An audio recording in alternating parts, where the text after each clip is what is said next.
Masyarakat diimbau agar hati-hati terhadap penyebaran varian virus Delta di Indonesia. Kita langsung bergabung dengan dokter spesialis paru yang juga Ketua Pokja Perhimpunan Dokter Paru Indonesia, Dr. Erlina Burhan. Selamat siang Dr. Erlina dan salam sehat selalu. Selamat siang Tommy juga ya. Ya baik Dr. Erlina, langsung saja nih mengenai kekhawatiran akan varian baru atau varian Delta COVID-19 di Indonesia. Apa yang harus diketahui masyarakat khususnya perihal gejalanya akan varian baru ini? Ya. Baik, saya ingin sampaikan bahwa varian baru Delta ini sudah ditemukan di jalan beberapa kota lainnya. Jadi ini bukan dugaan, tapi sudah ada varian baru ini ditemukan pada beberapa pastu. Kedua, masyarakat harus mengetahui si varian baru ini atau varian Delta ini. Pertama, sangat mudah menularnya, 60-70% dibandingkan varian Alpha. Yang kedua adalah ada pengaruh terhadap seseorang kalau terinfeksi oleh virus Delta ini. Yang ketiga, punya kemampuan untuk menurunkan dari vaksin. Nah, kemudian gejala-gejala apa yang mesti diwaspadai varian Delta ini? Varian Delta ini selain demam, dominannya adalah gejala-gejala biasanya flu-nya ringan, kalau ini flu-nya berat. Pasien bersin-bersin, sakit kepala yang sangat berat. Ya, ini hal yang kita waspadai. Kemudian kadang sistem pencernaan seperti mual, muntah, dan diare. Bahkan kelainan pendengaran juga. Ini diwaspadai bahwa varian baru Delta itu sudah ada di kota di Indonesia, di Jawa Tengah juga, Kudus, dan beberapa kota lainnya. Harus lebih serius dibandingkan dengan varian yang ketiga. Mesti waspada, jangan lagi merasa ini flu biasa, gejalanya adalah flu yang berat.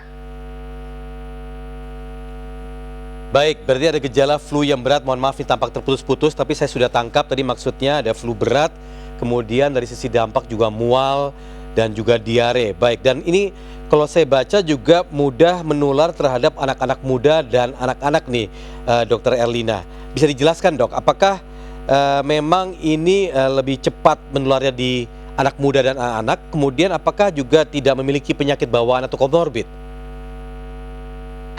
Baik, Mas Tommy, kalau varian lama, orang dengan sistem imun yang rendah, yang terutama orang tua. Nah, virus varian baru ini atau Delta ini ternyata bisa anak-anak dan orang-orang dewasa muda juga. Ini sekarang pasien-pasien adalah anak-anak muda, orang dewasa muda yang tidak terinfeksi. Yaitu tadi karena memang virusnya lebih mudah menular dan juga tidak ada pengaruhnya dengan sistem imun seseorang. Sekian, Mas Tommy. Ya, Dr. Erlina, terakhir ini mengenai masukan untuk pemerintah, terutama untuk menghadapi dan juga mengantisipasi terkait dengan menularnya varian baru COVID-19 ini. Apa saja yang perlu dilakukan oleh pemerintah, terutama perihal kebijakan yang perlu dilakukan secepatnya? Ya, yang pertama bicara bahwa ini penularannya sangat mudah dan sangat kemampuan menularnya luar biasa. Oleh sebab itu, karena menularnya lewat interaksi orang, maka saya meminta kepada pemerintah untuk kembali seperti PSBB tahun lalu. Kita lihat PSBB tahun lalu itu sangat berhasil.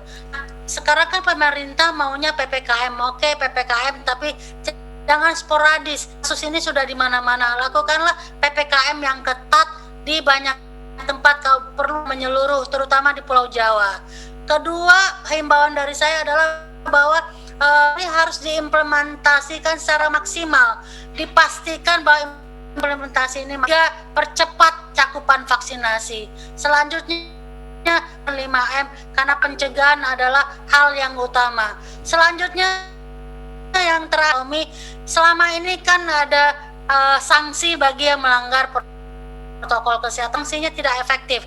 Contohnya disuruh nyapu, suruh push up, itu mereka akan lakukan tanpa keberatan. Ada juga bahkan didenda 250.000, itu juga akan dilakukan. Ya, kedepannya ini mudah-mudahan bisa ada para pelanggar protokol kesehatan, kita ajak untuk membantu kegiatan kami petugas kesehatan di rumah sakit. Mungkin jadi diberi sanksi jadi relawan di Wisma Atlet atau di IGD rumah sakit rujukan. Mas Tommy. Baik, Dokter Erlina, terima kasih. Beberapa poin sudah kami tangkap tadi.